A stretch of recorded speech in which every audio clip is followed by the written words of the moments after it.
So hello guys welcome to back my YouTube channel again. आज आम देखा imperative sentence कौन अटे। इंपेरेटिव सेंटेंस सेटा केमिति व्यवहार करा जाए सेटा आम मैंने देखा। बेसिकली इंपेरेटिव सेंटेंस सेटा टू पार्ट रे व्यवहार होइछि जोटा कि आम मैंने व्यवहार करछु डेली से शब्द गुडा। सो आम मैंने देखा इंपेरेटिव सेंटेंस दीटा इंपेरेटिव सेंटेंस आछि कोन कोन सेटा सेटा होछि कमांड एंड रिक्वेस्ट। जेते बेले ओडिया रे आम मैंने कहि थाउ ना दियो देखो कुह एमती करके कहूछु तो आम मैंने देखा से ही कमांड गुड़ाक हूँ देख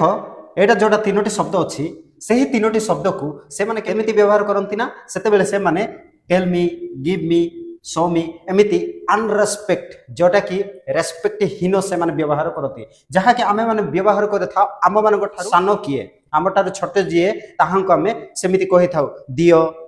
खाओ पियो एमिति कहीकि कही था जितेबले भी आम मैंने से ही सान पिला मानकु कही था तो आम मैंने बड़ लोक मान केमिति करी कहबा आम तो ताहां कमांड करबा नाही ना बयसर जे बड़ थिबो ताहां को आम एमिति कमांड करि परिबा नाही तो आम मैंने कोन करबा ना कमांड बदल रे आम मैंने रिक्वेस्ट करबा केमिति कर रिक्वेस्ट करबो रिक्वेस्ट रे होछि गोटी ऐड करबा पड़िबो जोटा कि please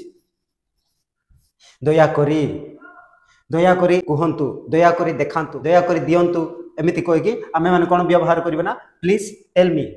please give me please show me. So आम मैंने एमिति व्यवहार करबा तेबे आम मान जितेबले शब्द से माने सुनिबे ना से माने कहिबे वाह एही स्टूडेंट भलो गुण जानी अछि तांकर बापा माँ मध्य भलो शिक्षा दैछंती एमिति सही व्यक्ति जे भी आम मानकर कथा सुनिबो से सेमिति कहिबो। आमे माने साधारण भाव रे जेतेबले सांग साथी मानक मध्य कथा हिताउ ना सेही समय रे आमे माने एमिति प्लीज व्यवहार कर न थाउ डायरेक्ट आम मैंने कही था टेल मी सांग साथी मान मध्य एमती चली था किंतु आम मानकर जे कि सीनियर थी आम मानकर जे कि शिक्षक मैंने थे आ जी भी थी से समय तो आम मैंने एमती कमांड करके कही पार ना ना तेणु आम मैंने कौन करवा ना प्लीज यूज करवा जितेबले please tell me please give me please show me एमती जदि प्लीज व्यवहार करवा तेज से खुशी लगे।